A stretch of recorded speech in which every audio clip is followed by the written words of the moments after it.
I'm a little bit worried about the raspberries because they're starting to bud. So I really need to light a fire under Cody so that he will go out and trim them off with the chainsaw, because I want all of the energy to be put down into the roots rather than up into last year's branches.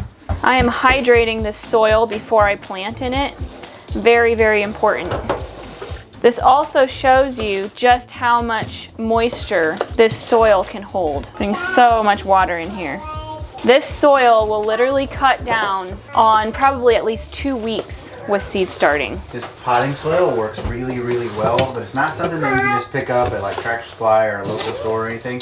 You gotta find a dealer for it, and I'll put a link in the description on their website where you can find a dealer to get this stuff, because it's totally revolutionized our garden stuff. You can see this milk bucket right here. Actually, this morning, I hand milked Maddie. I decided to try going back to hand milking because she's giving so little milk right now. She's giving like a gallon and a half or so, and I just figured it's barely worth using the milker.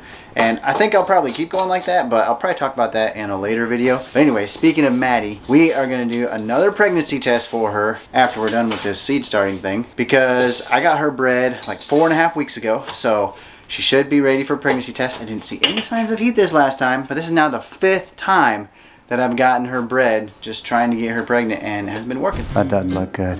One line. Oh my goodness. Oh, she's not pregnant. Ah, I was right, I knew it. Oh. So hopefully, this time she took. This is stuff that I'm going to direct sow. This is stuff like squash that I want to start later. And these are the things I want to start right now. Flowers, herbs, tomatoes, peppers. So I found these, they're called peat pots. I found them at Walmart, and I'm gonna try them out this year. Previously, I've just been using these.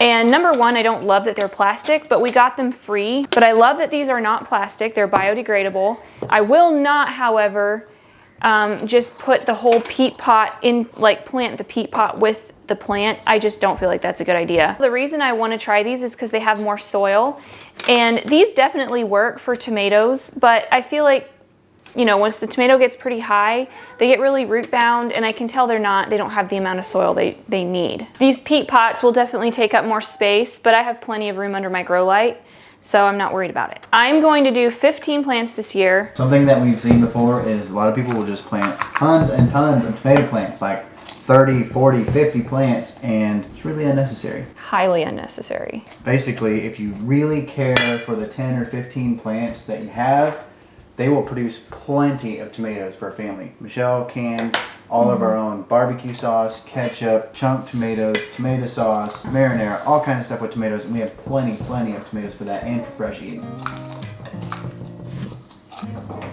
One thing that's incredibly important, just crazy important, is that your plants, your seedlings, don't get waterlogged. Because if they get waterlogged, they will just rot right off. Another thing that giving your plants too much water will do is it makes them like get really long and leggy, especially like cabbage plants.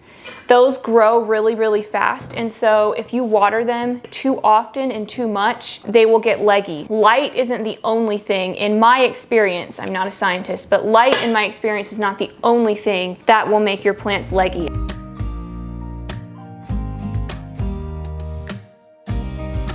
Right now I am planting Amish paste, and these are my favorite tomatoes for sauce. They were huge and meaty. These Amish paste ones, these right here, are my all-time favorite. They're sweet and they're meaty and they're huge.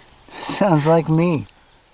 And actually, I like eating these just plain as well. Like, they're really good at slicing tomatoes. Next is Purple Boy. Purple Boy is going to be like a slicing tomato. They're supposed to be kind of like a disease-resistant heirloom tomato. So I'm pretty excited about these. But it is a hybrid. It's a hybrid, but it's supposed to taste like an heirloom.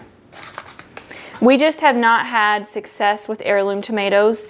Ohio is very wet, and so they just get diseased so quickly. I usually put 2 seeds in each pot. Even when I'm planting in these smaller black squares, and usually 2 of them come up, but I just don't like to have squares that are empty. To me, that's a way just to ensure that each cavity will have a plant. Next is Celebrity Plus. This is just another disease-resistant tomato that looked like it could be really good for sauces and stuff. Produces large, glossy tomatoes with light green shoulders. Next is Carolina Gold. I'm only gonna do 1 plant like this year because last year I had way too many yellow tomatoes. They just went bonkers. Cody convinced me to do 2 kinds of cherry tomatoes. So I have a new kind this year, Braveheart, which is what he wanted. That's me, Braveheart. I am ready to plant the peppers now, and I'm just gonna put them in these normal 4-packs. I'm not going to put them in the peat pots because they don't get as big as the tomatoes, and I feel like it's not as important. First, I'm going to be doing Orange Blaze because that's my all-time favorite. They just produce the biggest, most beautiful orange peppers. California Wonder is a variety that I've been planting for years. It's just like the best performing, nice, big, normal green peppers. And if you leave them long enough, they'll turn red. Cody's favorite, Jimmy Nardello. He thinks they taste like pineapple. So when I plant flowers and herbs, what I normally do is I plant them in like a whole bunch in another container first, and then once they sprout, I transplant them into these 4-pack trays. And the reason I do that is because like the seeds are really, really fine. And I just feel like flowers and herbs don't have as high of a germination rate as like tomatoes and peppers and things like that. So I just don't have very good success if I plant like 1 single pinhead seed into one of these trays. And I'm doing this with snapdragons and basil. Michelle's gonna finish up with this seed starting. She's gonna cover those, get them on the grow light, get them all situated, everything, and tell you all about that. I'm gonna go out and draw some blood for pregnancy test for Maddie. I really hope she's pregnant. Windy out there. Give her some alfalfa pellets so she can hold still for me. I'm not gonna make you guys watch all this process because I've already shown how to do it in a couple other videos. Doing this way too many times. But hey, we'll get done real quick, go inside, put it on the test. There, Maddie. Good girl. One of my best seed starting tips is to cover your newly planted seeds with saran wrap. It helps so much to keep things damp underneath there, and the seedlings just germinate so much more quickly. Oh, your tail is disgusting. So you'll see here that we have a grow light. I used to not use a grow light, but now it is one of the most important gardening tools that I own. If you just set these plants beside a window, they simply will not get the light they need. They will get leggy. I had a lot of trouble with disease with tomatoes and things like that before, and I still do have some, but that should be enough. I don't have near as many issues as I used to, and most of that is because I grow healthy seedlings that are nice and stocky. Once your seedlings start coming up, you want to move the light with the seedlings, and you never want the light to be all the way at the top and the plants to be all the way at the bottom. It makes the plants want to reach up towards the light and they'll get leggy. Another mistake that I used to make was try to put too many plants under one grow light. So don't try to like move one tray out and put another tray beside it. The ones out here will have to bend in towards the light and they will get leggy. This is like deja vu. Hopefully the results are different though. This is the IDEX Alertus on-farm pregnancy test. So I used to do them where I had to like take it to a lab or send it to a lab to get done. But this is something that you can do at home, so it's really cool. Just hope for a positive result this time. We need to let this sit for 20 minutes now. I'm just gonna put it up here where nobody can see it. And then I'm gonna go out and cut down the raspberry plants while we're waiting on this to get done. Then we'll come back in, see if she's pregnant or not. It is so windy out here. It's like 60-mile-an-hour gusts. My dad just sent me a picture of his 3-sided shed. Somehow the thing caught wind, flipped in the air, just totally flew apart. That's that shed where we took that calf in the last video. Crazy.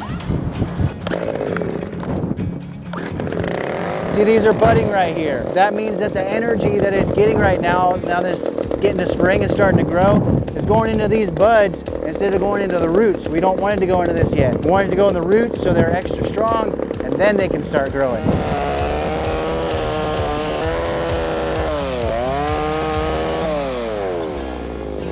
Raspberries are all cut down. They're not all taken down the bird pile, but we're not gonna do that right now because the timer went off for the pregnancy test. It is ready in there. I wanna go see. I don't wanna keep you in suspense any longer. We're just gonna go in there, we're gonna look at it, and I'll tell you what it is. Man, I hope she's pregnant. So these raspberries right here, those will grow back once we start getting some warmer weather. They'll grow nice and big and tall. We'll get a bunch of raspberries in there. Woo.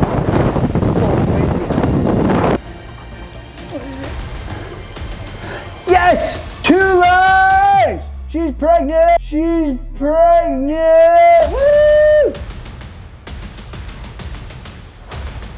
Eden's taking a nap and Michelle's gonna be really mad at me. But I couldn't resist. She's pregnant. Yes. 5th time. 5 times. I spent $200 on that semen. Now she's finally pregnant. So it'd be a month ago when she was bred. So we're looking at like the end of November. So that's not quite as bad.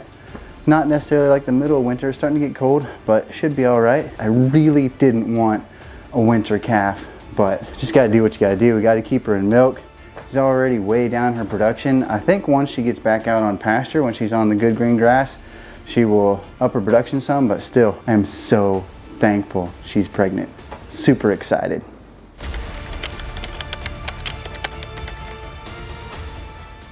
Just wait, you have sugar on your nose. Sure. And on a 6-pack. Like mine. And that just, Eden's worrying about a bug in the bathtub. Because we're more than farmers.